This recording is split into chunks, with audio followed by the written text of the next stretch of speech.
අගොන් හැමෝටම අද අපි අපේ ව්ලොග් එකකින් කරන්න යන්නේ කම්පැරිසන් වීඩියෝ එකක්.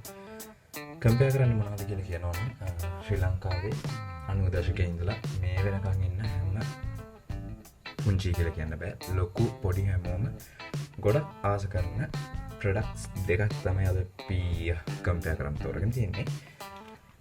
ඒ තමයි මෙල්බන් ගෝල් මාරියකුයි මංචි ටිකිරි මාරියකුයි.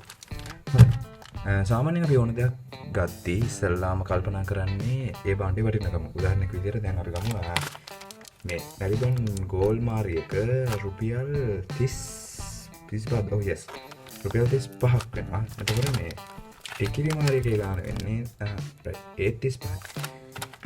එතකොට කවුරු හිතනවා නම් ගන්න ගෝල් මාරියකක්ද ටිකිරි මාරියකක්ද කියලා හිත ඉන්න දෙයක් නෑ. කැමති එකක් ගන්න මොකද දෙකේම තියෙන්නේ එකම ගාන. බර ගැන කතා කරනවා නම් ගෝල් මාරියකේ බර විදිහට සඳහන්නේ ග්‍රෑම් 75ක්. හොඳයි. ටිකිරි මාරියකේ ග්‍රෑම් 80ක්. ඉතින් වෙනසක් නැහැ. ග්‍රෑම් 5ක වගේ වෙනසක් තියෙන්නේ. ගෝල් මාරියක ග්‍රෑම් 75යි ටිකිරි මාරියක ග්‍රෑම් 80.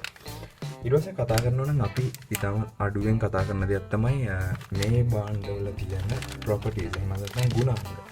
ගුණාංග ගැන කියාගෙන යන්නම් ගඩියෙන් පැහැදිලි කරන්න ඕමනා නැහැ.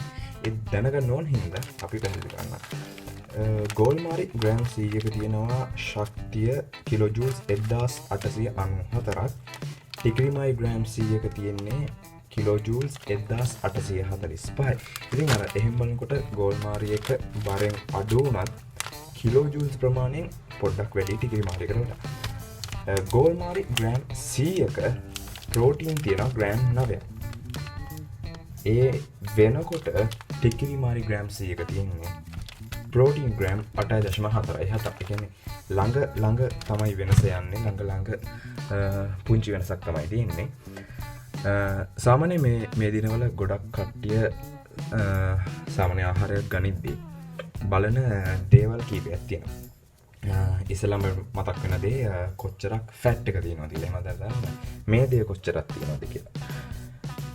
ගෝල්ඩ් මායි ග්‍රෑම් 100ක මේ දේ තියෙනවා ග්‍රෑම් 13ක්. ඒ කියන්නේ ඔයා දැන් ගෝල් මාරි වලින් ග්‍රෑම් 100ක් ආහාරයට ගන්නවා නම් එහෙම නැත්නම් කනවා නම් පාසෙන් කියනවා නම් ග්‍රෑම් 13ක් එකෙන් ෆැට්. එහෙම නැත්නම් මේ දේ තියෙනවා. ටිකිරි මාරි ග්‍රෑම් 100ක් ඔයා කනවා නම් ෆැට් තියෙන්නේ. එහෙම නැත්නම් මේ දේ තියෙන්නේ ග්‍රෑම් 11.3යි එකක්. අපි හොඳටම දන්න බිස්කට් එහෙම නැත්නම් ඔක්කොම පිටි වර්ග වලින් හදන ආහාර කියන්නේ ශනික කෑම වල බහුතරයක් තියෙන්නේ කාබෝහයිඩ්‍රේට්. ඉතින් මේ කාබෝහයිඩ්‍රේට් ප්‍රමාණය නම් අඩු වේවායයි සිතන්නට බෑ. ඒ කියන්නේ කාබෝහයිඩ්‍රේට් සාමාන්‍යයෙන් ඕනම මේ වගේ නිෂ්පාදනයක 160 එහෙම නැත්නම් 170කට වඩා සාමාන්‍යයෙන් තියෙන කාබෝහයිඩ්‍රේට්.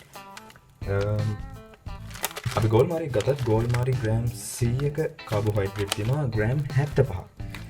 ග්‍රෑම් 75ක් කියන ග්‍රෑම් 100කින් හරියටම 4න් 3ක්. ටිකිරි මාරි ග්‍රෑම් 100ක කාබෝහයිඩ්‍රේට්ස් තියෙන්නේ ග්‍රෑම් 76.2ක්. ඒ කියන්නේ ගෝල් මාරිකට වඩා ග්‍රෑම් 1ක් විතර වැඩිපුර කාබෝහයිඩ්‍රේට්ස් තියෙනවා මේ ටිකිරි මාරි ග්‍රෑම් 100ක. තවත් මේ දිනවල ෆැට් වලට අමතරව අපි සාමාන්‍යයෙන් ආහාරයක් ප්‍රොඩක්ට් එකක් ගනිද්දී බලන්නේ ෆැට් වලට පස්සේ සාමාන්‍යයෙන් සීනි එහෙම නැත්නම් sugar. ගෝල් මාරි ග්‍රෑම් 100ක සමාවෙන්න. ගෝල් මාරි ග්‍රෑම් 100ක තියෙනවා සීනි එහෙම නැත්නම් sugar ග්‍රෑම් 22ක්. ඒ වෙද්දී ටිකිරි මාරි ග්‍රෑම් 100ක තියෙන්නේ sugar ග්‍රෑම් 23.57ක්. සීනි ප්‍රතිශතයත් එහෙම නැත්නම් සීනි ප්‍රමාණයත් ටිකිරි මාරියකේ වැඩි ගෝල් මාරිකට සාපේක්ෂව. SLS 251 තත්ත්ව සහතික දෙකෙන්ම මේ සමගම් දෙක දිනා ගන්න සමත් වෙලා තියෙනවා. ඒ වගේම සුපර් බ්‍රෑන්ඩ් සහතිකයක් දිනා ගන්න සමත් වෙලා තියෙනවා. ඉතින් මෙහෙම බලද්දී අපිට සමස්තයක් වශයෙන් ගන්න තියෙන්නේ දෙකම එක ගාන නිසා සහ සියලුම ගුණාංග ඉතාමත් ළඟින් වෙනස් වන ගුණාංග තිබෙන නිසා කිසිම ගැටලුවක් නැතුව ඔබගේ කැමැත්ත පරිදි මේ බ්‍රෑන්ඩ් දෙකම බය නැතුව පාවිච්චි කරන්න පුළුවන්. ඒ වගේම පාවිච්චි කරන්නේ මේ ඉතින් පැහැදිලිව කියනවා නම් අපිට කන්න පුළුවන්.